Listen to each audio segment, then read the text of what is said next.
Monsieur le ministre de la Culture et du Patrimoine historique, Monsieur Aline Badara Sow.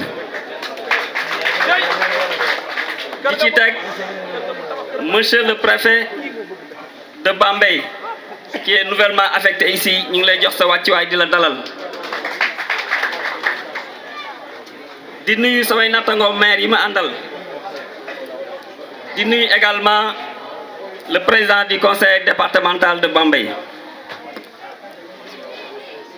Di nuyu sama gan yi nga xam ne ñoo fi ñëw tey muy les Espagnols jóge Espagne te ñaari kilifa yi ma jàkkaar lool jiite ko ñoo leen di nuyu di leen jox seen wàccuwaay.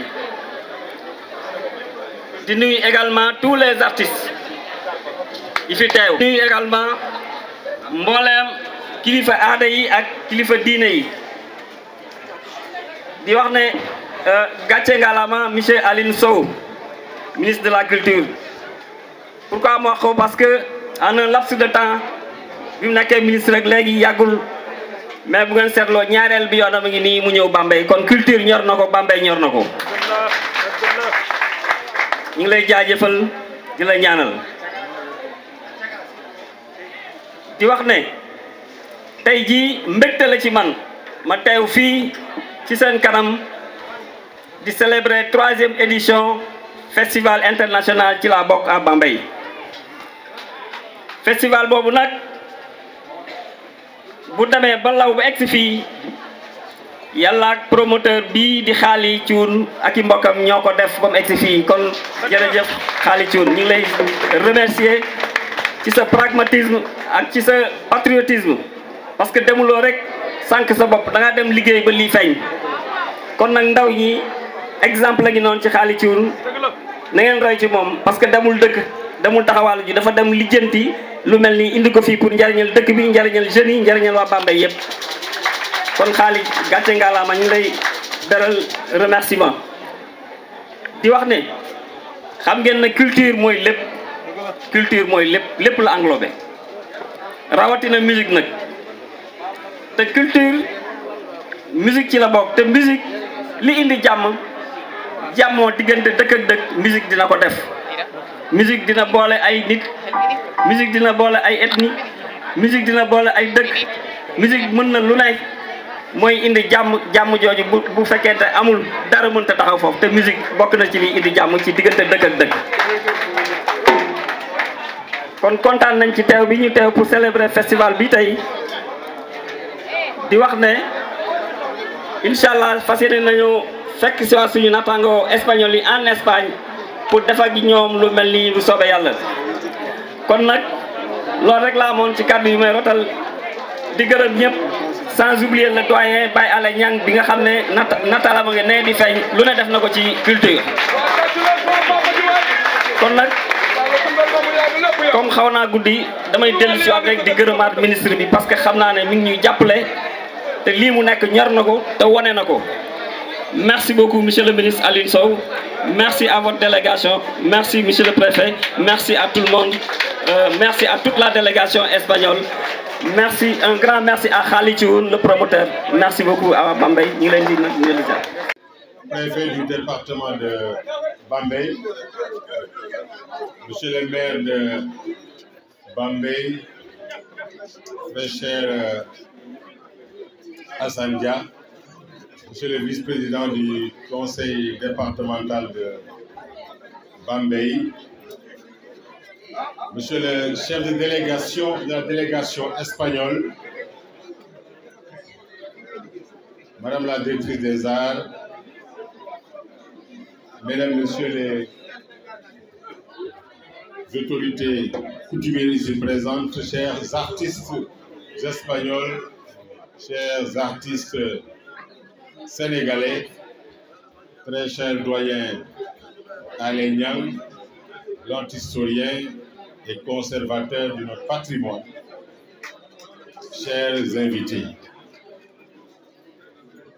Avant de parler en wolof, permettez-moi d'abord de féliciter les frères Cuun, notamment le grand promoteur culturel Xaali Cuun, dont l'ingéniosité, le génie créateur, le sens des relations et la capacité d'initiative nous ont valu cette 3e édition du festival Tilapok.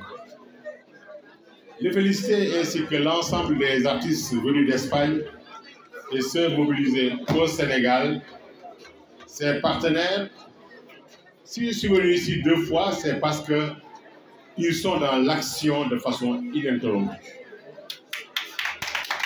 Khalil l'a dit tout à l'heure, en Wolof, liggéey moo gën casse. De mon point de vue, non seulement je le confirme, mais je dis même aux artistes, acteurs culturels, liggéey ak jaar fi nga war a jaar moo gën a wóor te moo gën a gaaw jël weneen yoon. Parce que ce pays-là a besoin de travail, c'est ce sur quoi le président agit au quotidien. Sa politique culturelle s'adosse à sa philosophie de l'action qu'il a déjà théorisée étant Premier ministre. En comprenant également que la culture est le socle de l'ensemble des autres secteurs qu'elle irrigue et qu'elle entretient. Avant de venir, j'étais en train de jeter un dernier regard sur ce que j'appelle le rapport semestriel de la gestion du ministère. Parce que moi, je crois au compte rendu, à la réduction des comptes, mais aussi et surtout aux statistiques, à la comparaison. Quelqu'un m'a dit, tu es en compétition avec qui? Je dis, je suis en compétition avec tout le monde, sauf le président de la République. Inch'Allah. C'est ça la vérité. Dans un pays, si on va avancer, il faut compétir.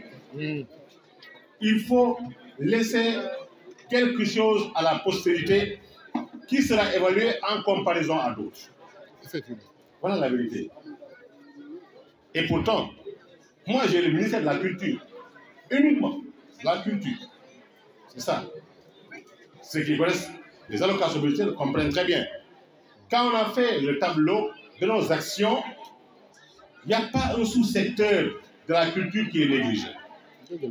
Quand on regarde la cartographie des actions, la seule région où il y avait des points rouges, c'était Kolda, et depuis ces derniers jours, je suis en train de corriger. Là, au moment où je vous parle, il y a un festival financé par le ministère à Kourkane, avec de grands acteurs culturels qui sont présents dans d'autres localités de Kolda. Et après, j'ai évalué pour voir pourquoi l'absence d'action massive, et j'ai compris, et les mesures seront prises. Parce que pour moi, il ne s'agit pas d'être à Dakar avec quelques amis, quelques copains ou certains qui font la pression par les médias, moi je suis dans cette formation, pour suivre le dynamique sans prendre en compte l'approche d'équité territoriale du président de la République. Cette équité territoriale, cette équité sociale constitue aussi les socles de ma stratégie au service de la vision culturelle du président Macky Sall. Pour noyer le poisson, avec moi, ça ne marche pas. Certains qui parlaient de fonds, je dis, écoute, si vous voulez, on rend public tous les fonds donnés et tous les bénéficiaires, mais certains ne vont pas donner au Sénégal après. Ce sont ces derniers qui voulaient réclamer des choses, qui vont dire, écoute, on arrête ce débat-là.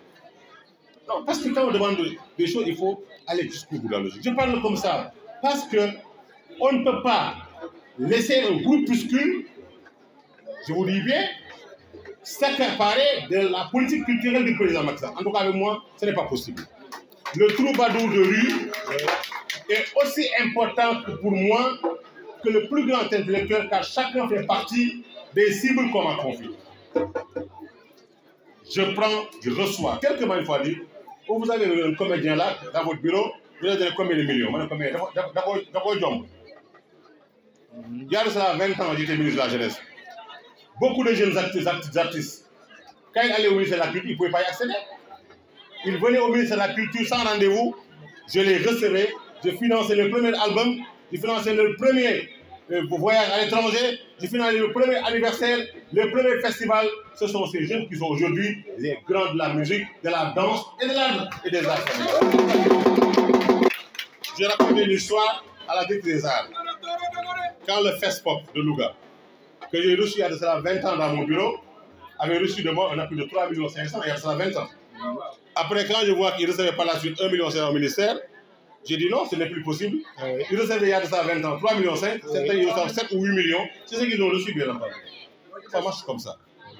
Parce que ces acteurs culturels, je les connais, je les ai côtoyés. dans tous les coins et recoins. C'est pour ça que j'ai envie que tout le monde passe par l'action d'animation de la culture.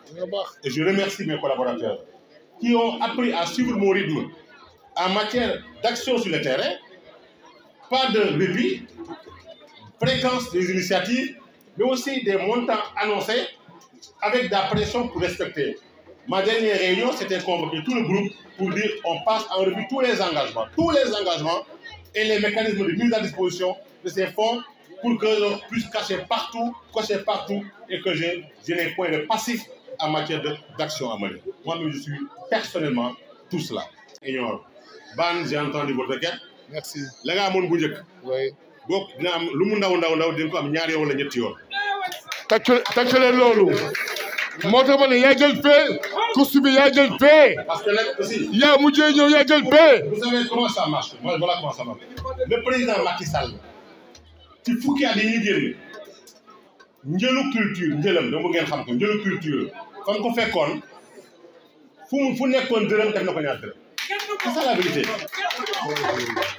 Non, il faut ñu xam bi muy ñëw 2012 tout le volet culturel fukki milliards la woon 2022 ñaar fukki milliards la kon nga multiplié ko par 2 donc ku amoon dërëm ba mu faloo yoon buñ ko falul ñaar yoon au moins waru koo manqué man noonu lay lire budget noonu laa gisee budget walaay amul leneen ña doon am nag at bu yàlla sax aussi jàpp ne ñoom loolu mooy seen njël ñëw rek jëlaat ñu joxaat ñooñu loolu aussi du développement. ñi amoon ku ñu jàppale benn at ñaari at ñeenti at juróomi at festival nag war ngaa mën a oon nag ay sponsor ñu ànd ci nag yow yokk keneen ñu xëccal ñu ubbil keneen yokkal keneen du ñu xañ kenn mais kenn du ko aaki moom tànk maa ngi fi.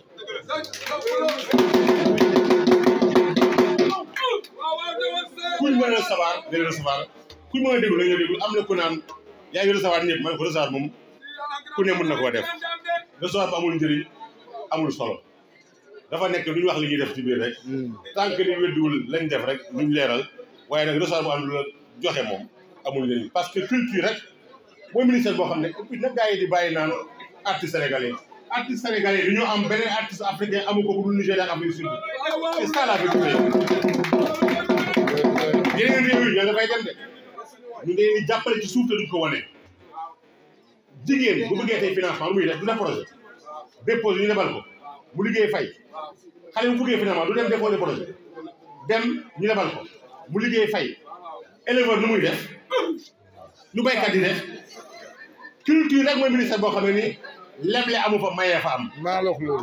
voilà la vérité da ngay am festival bind ñëw ñu jox la nga dem door a avancé bëgg a def film déposer ministère commission étudiée jox la téeméeri million la wax yoo xam ne maye la président moo la ko may Sénégal la loolu am na Sénégal nga am projet culture urbaine ñëw ñu jox la ay millions du boot te doo fay mooy njël loo xam ne ni at bu yàlla sax lu ñu nekk yëpp lu dul fayu salaire lu ñuy maye la du boot du delloo beneen ministère amu ko loolu président moo ko def Sénégal. dëgg la monsieur le ministre. sama yeneen ne góor nee na góor du mere kenn ci li ma may tuuti la wala joxoom day utal boppam mais bu ñu amee président boo xam ne day joxe di jàll ndax baykat bu feebaree day def ministre agriculture sama mag Aliou Ngouille ne ko faj ma ndax sàmm day def élevage ne ko faj ma ñun pourtant suba ngoon ñu ngay faj joxe garab di évacuer di def lépp ci sutura te duñ ko wax duñ ko tudd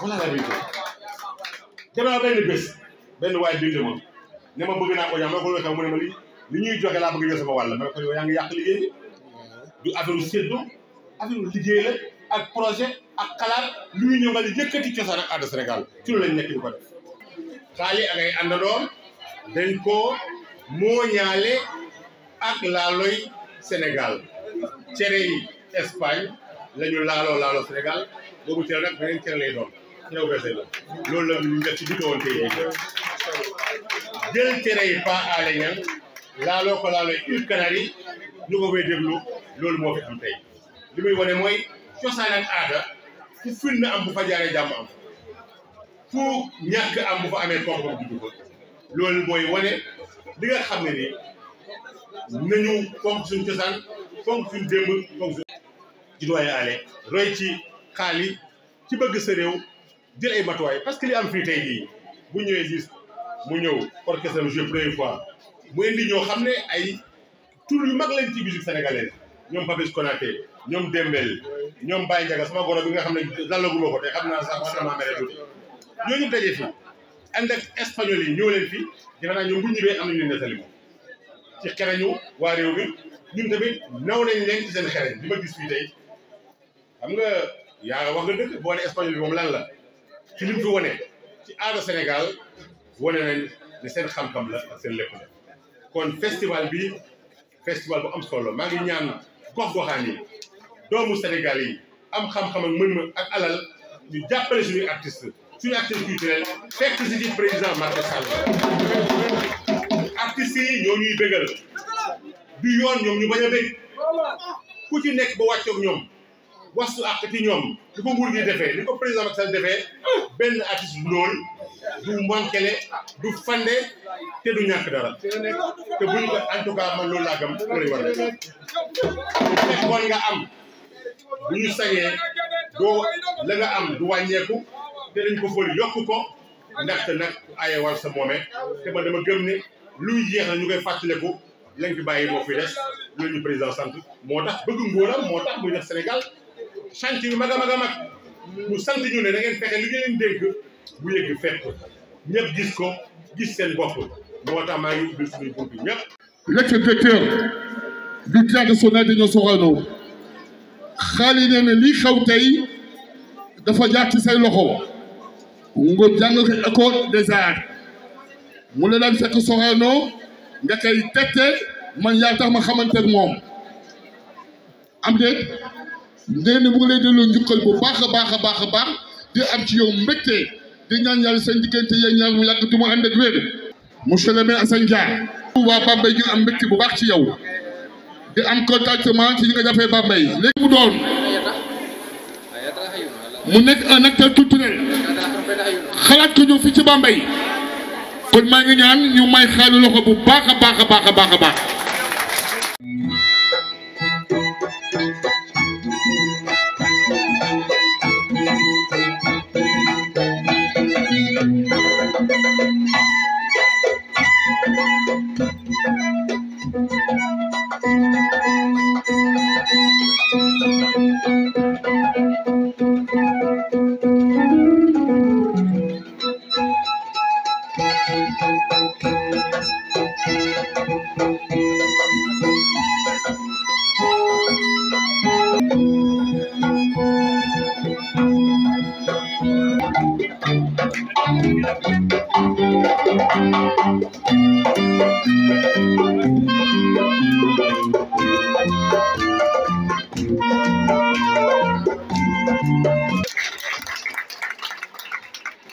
mën a waxtaan ak suñu jeunes yi expliquer leen la réalité de la immigration pour que ñu xam ne li ñuy uti mën nañ ko am fii mais teewul tamit kenn warul wax ne bul dem mais war nañu mën a liggéey ngir am fii bay man di dem di ñëw di toogaat suñu réew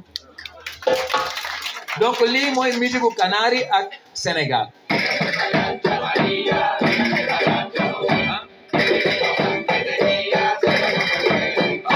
xoolal fi nga jëm yow jàmm rek xoolal fi nga jëm yow xoolal fi nga jëm.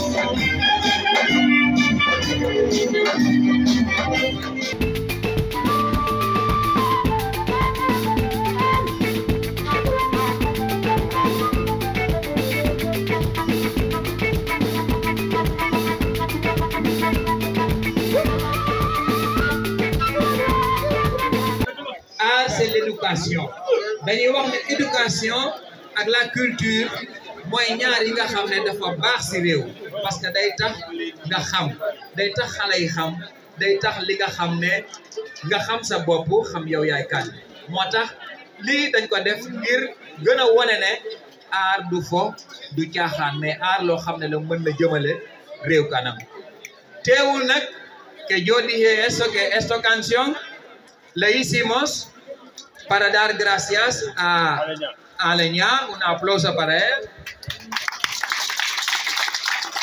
Que él es un artista muy famoso aquí y cogimos su canción para trabajarla. Y hoy tenemos el honor de poder hacerla delante de él y decorarla. Y por eso también toda nuestra familia, Chun, porque también es nuestro toma.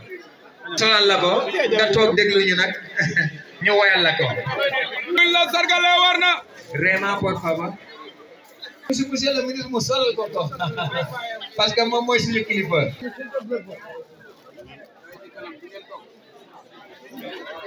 Ba Khali.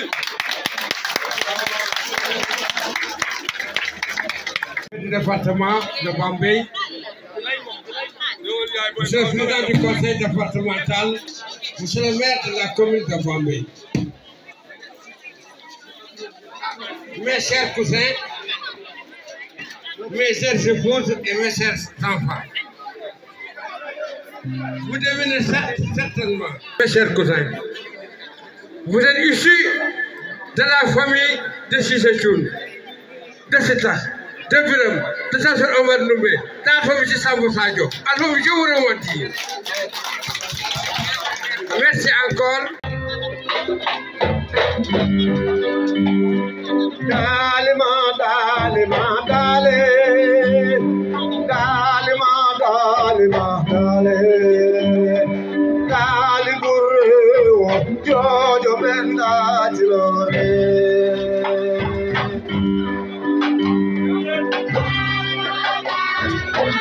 We dali, dali. Oh, dali, dali, dali.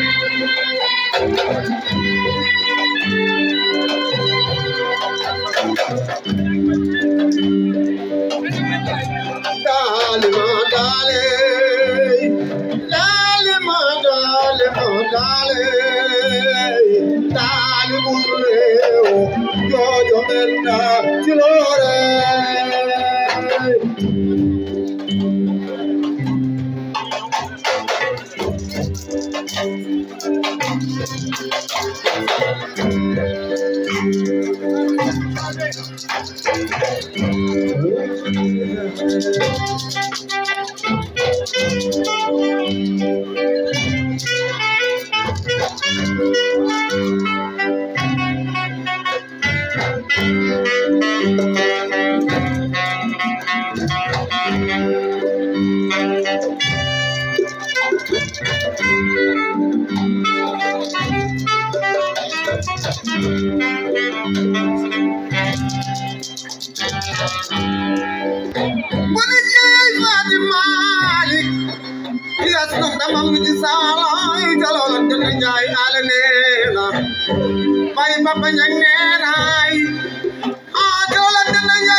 Gracias.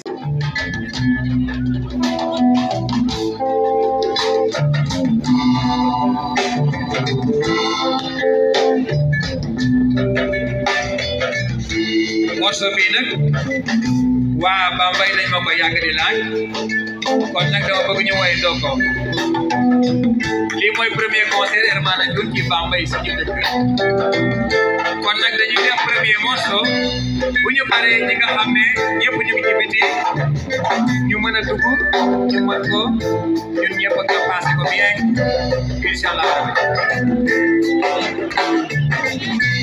Yore yore yore yore yore yore yore yore Mama Samba Njaay borom ndigal aja woy leen ko waay borom ndigal waay aja leen waay yore yore yore yore yore yore yore Mama Samba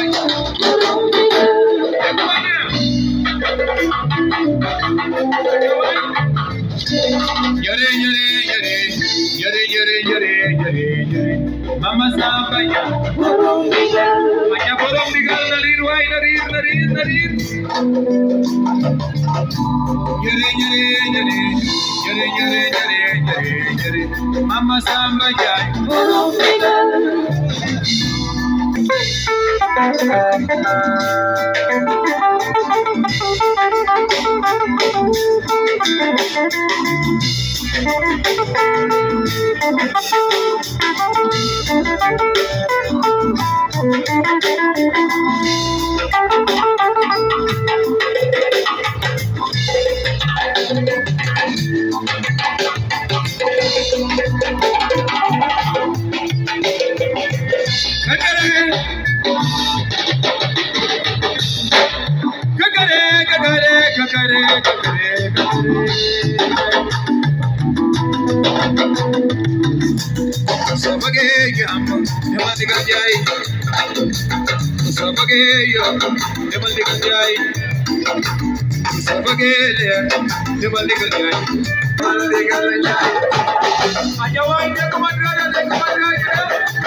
Wow, jërëjëf